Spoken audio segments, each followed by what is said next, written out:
Olá a todos, sejam bem-vindos ao canal Onda Espírita. Esse é mais um vídeo do estudo do livro Cartas de uma Morta, livro escrito por Chico Xavier, psicografado por ele e pelo espírito de sua mãe, a Maria João de Deus. Se você está chegando agora no nosso canal, acesse a nossa playlist e lá você vai ter todos os capítulos anteriores. Hoje nós vamos estudar os capítulos 32, 33 e 34. Vamos começar pelo capítulo 32, cujo título é A Ilusória Nutrição dos Espíritos. A Maria João de Deus, ela está nos contando quais são as experiências que ela está tendo a partir do seu desencarne. Né? Então, ela está trazendo todas essas suas experiências. Então, vamos ver o que ela fala, então, sobre essa nutrição, como que é a alimentação dos espíritos. Ela fala assim, lá existe ainda a nutrição. Ela está falando lá, mas é onde ela está, né? No mundo espiritual. Contudo, o espírito geralmente absorve os elementos que regeneram sua vitalidade no próprio oxigênio que respira, em inimagináveis condições de pureza e nas mais delicadas composições químicas da atmosfera. Bom, como a gente pode ver aqui, ela está trazendo um conceito diferente de nutrição, de alimentação, né? Não é esse que a gente está vendo aqui, composto de alimentos, né? Porque isso é o que a gente conhece da nossa vida aqui na Terra, né? O nosso organismo aqui na Terra, ele necessita de nutrientes, que é o que os alimentos nos oferecem, né? Então, as nossas células precisam desses nutrientes, da energia proveniente do alimento, né? Mas quando você já está no mundo espiritual, a gente já falou um pouquinho sobre o perispírito, né? Que é o corpo, vamos dizer assim, do espírito, né? Então, assim que você desveste, né, esse corpo físico que a gente tem, assim que você desencarna, você deixa o seu corpo físico aqui na Terra e você tem um segundo invólucro, né? Então, o perispírito é um invólucro do espírito.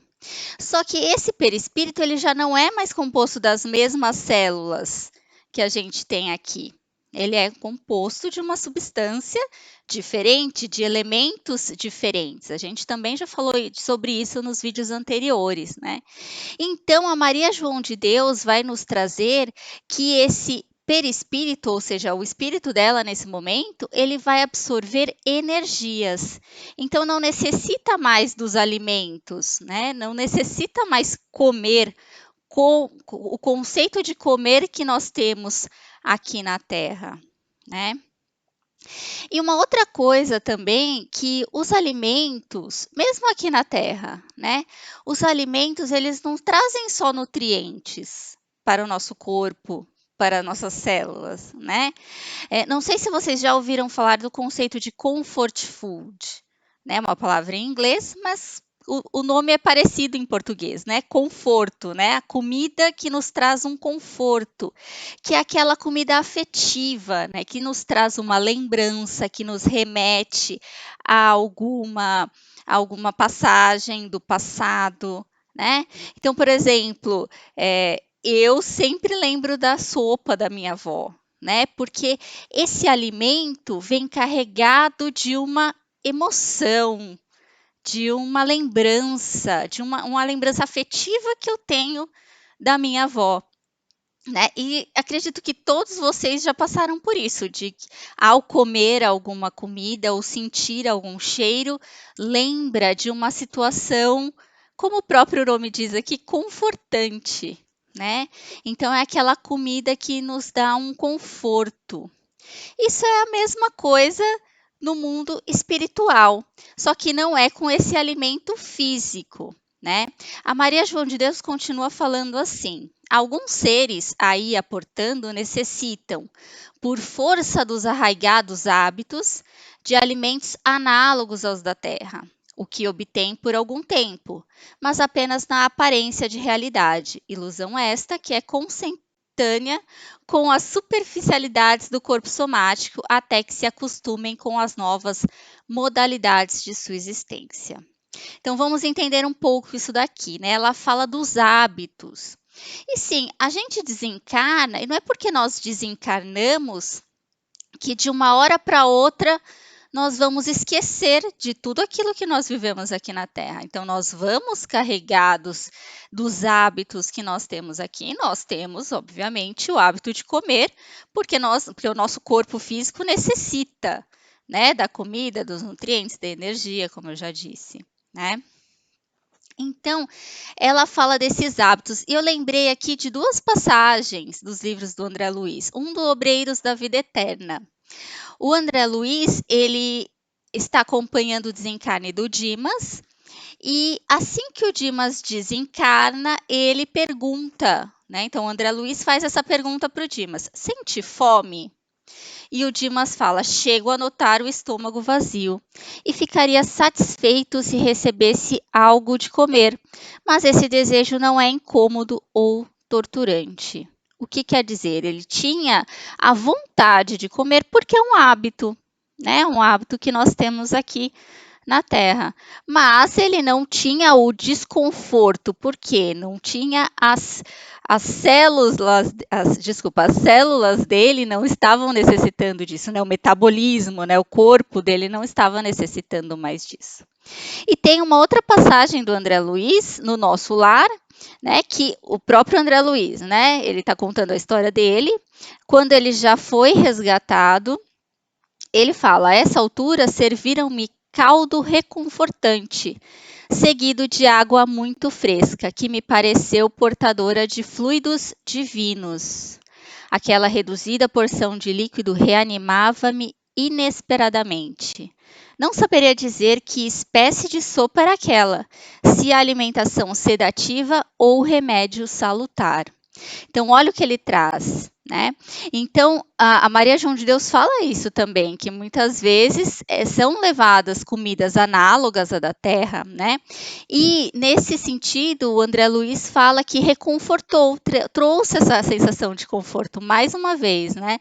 Aquilo que eu trouxe do comfort food, que é, sim, você ter sentimentos agradáveis trazidos pelos alimentos. Então, nesse momento, mesmo no mundo espiritual, se o espírito está necessitado, eles levam algo semelhante aqui na Terra, não são com os mesmos elementos, mas que trouxe essa sensação de prazer, de conforto para o André Luiz nesse momento. E olha o que ele traz aqui também: não saberia dizer que espécie de sopa era aquela, se alimentação sedativa ou remédio salutar. Porque ele fala que veio então carregado aquele alimento, carregado de fluidos, né, de energia. E isso a gente também tem aqui na Terra. Então, quando você prepara um alimento, você coloca a sua energia positiva, se você está num momento bom, ou negativa, se você não está num momento muito bom, você não está vibrando muito bem naquele momento, né? Eu lembrei aqui também que ele fala de remédio. Eu lembrei mais uma vez da minha avó, que ela dizia que canja cura qualquer coisa, né? Mas o que é isso? Ela colocava naquela canja, naquele alimento, todas as energias dela, né? Toda aquela vontade que ela tinha de curar, de nos curar, né? Então, aquele alimento, sim, estava carregado também de energias salutares, né? E movendo adiante, né, indo para o capítulo 33, que fala então agora da Assembleia das Almas Livres de Futilidades, né? Então, o que ele fala? Ela fala que altamente instrutivas são as conversações e assembleias dos espíritos. Personalidades eminentes aí se encontram elaborando projetos grandiosos para suas atividades por vindouras. Não há lacunas para as futilidades de que a vida terrena está farta. Então, no mundo espiritual, não tem tempo desperdiçado. todo o tempo é aproveitado. E eles não ficam de bate-papo, que nem a gente fica aqui, né? Batendo papo sobre a vida dos outros, né? Falando sobre a vida alheia ou sobre qualquer futilidade, né? Então, todo o tempo é aproveitado em conversas edificantes, né? Ela continua assim, ó. Tudo ali é a súmula de aspirações edificantes, o que é, aliás, natural, porque estando indene da fadiga que lhe advém da luta pelo pão diário, pode a alma entregar-se às mais santificadas expansões. Então, olha isso. Lá, como não tem os espíritos também não têm mais essa matéria grosseira que nós temos, né? Então eles também não sentem esse cansaço que nós sentimos aqui, né? Do trabalho, do dia inteiro, dos estudos, eles não sentem esse cansaço.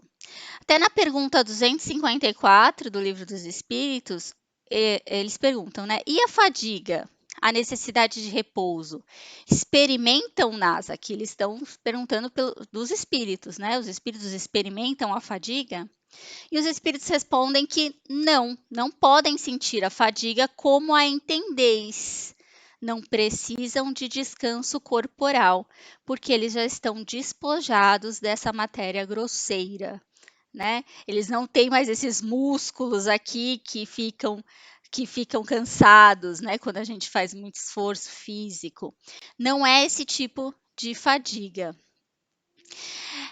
E continuando ainda no capítulo 34, por isso que esses capítulos estão bem interligados, né? Que o título é A Preparação às Lutas Futuras.